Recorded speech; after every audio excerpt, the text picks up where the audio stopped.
আপনারা যারা কম বাজেটের মধ্যে রাউটার নিতে চাচ্ছেন বা রিপিটার কেনার চিন্তা ভাবনা করতেছেন, তাদের জন্য হচ্ছে আজকের এই ভিডিওটি স্পেশাল ভাবে তৈরি করা। তো আজকে আমি কম বাজেটের 1000 থেকে শুরু করে 1200 টাকার মধ্যে একটি রাউটার নিয়ে এসেছি, যে রাউটারে আপনি এক্সট্রা কিছু ফিচার পেয়ে যাচ্ছেন। তো ভিডিওটি শুরু করে একটি রিকোয়েস্ট থাকবে, আপনি যদি এই চ্যানেল নতুন হয়ে থাকেন তাহলে অবশ্যই please click the subscribe button আর পাশে থাকা বেল বাটনে ক্লিক করবেন, যাতে যখনই আমি নতুন ভিডিও দিই সবার আগে আপনি দেখতে পান। আর আপনি যদি অলরেডি এই চ্যানেলটি সাবস্ক্রাইব করে থাকেন তাহলে আপনাকে অসংখ্য ধন্যবাদ। তো ভিডিওর মূল টপিকে চলে আসি।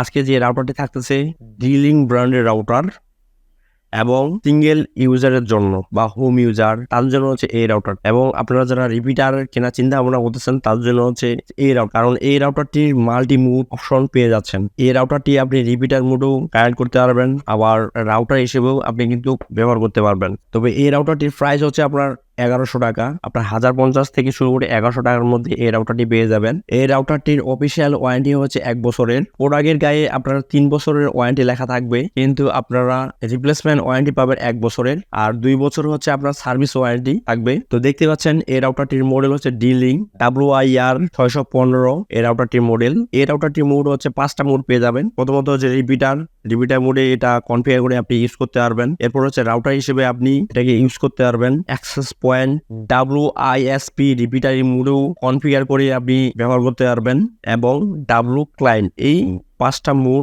আপনি ব্যবহার করতে পারবেন। ঠিক আছে, এই রাউটারটির মধ্যে দেখতে কিন্তু একবারে ছোট রাউটারটি। এই রাউটারটির এন্টিনা হচ্ছে দুটো। দেখতে পাচ্ছেন আমার হাতে যে রাউটারটি, এই রাউটারটি হচ্ছে যে পিছনের যে কাভারটি, এই কাভারে হচ্ছে এই রাউটারটি। এই রাউটারটির কালার হচ্ছে পিওর ব্ল্যাক কালার। দুটো এন্টিনা পেয়ে যাচ্ছেন। এই দুটোর এন্টিনার ফ্রিকোয়েন্সি হচ্ছে 2.4 গিগাহার্টজ। এই দুটো এন্টিনার সর্বোচ্চ স্পিড হচ্ছে 300 Mbps। এই দুটো এন্টিনার যে DPI সেটা হচ্ছে 5 DPI। দুটো এন্টিনা হচ্ছে 5 DPI, আর ফ্রিকোয়েন্সি পাচ্ছেন আপনি 2.4 গিগাহার্টজ। এটার কাভারেজ হচ্ছে আপনার 800 স্কয়ার ফিট কভার করবে।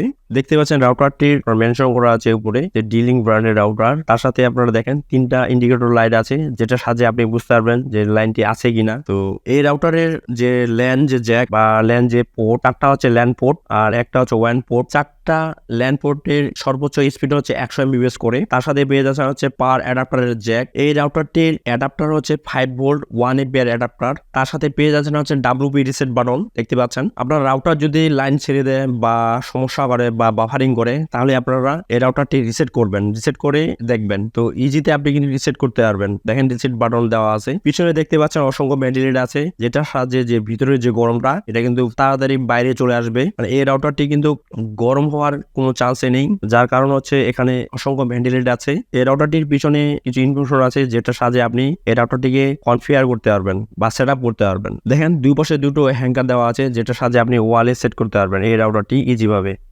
আপনি যদি কোনো টেবিলে সেট আপ করেন তাহলে এইভাবে রাখবেন এই রাউটারটি। তো এই রাউটারটি আপনারা এজ এ রিপিটার হিসেবে আপনি ব্যবহার করতে পারবেন। ফর এক্সাম্পল, আপনার বাসা হচ্ছে আপনার 3 তলা, তো প্রাইমারি যে রাউটারটি সেই রাউটারটি প্রথম তলায় আছে আর আপনি থাকতেছেন 3 তলায়। ঠিক আছে, সেক্ষেত্রে আপনি তারের মাধ্যমে আপনি রিপিটার হিসেবে চালাতে পারবেন।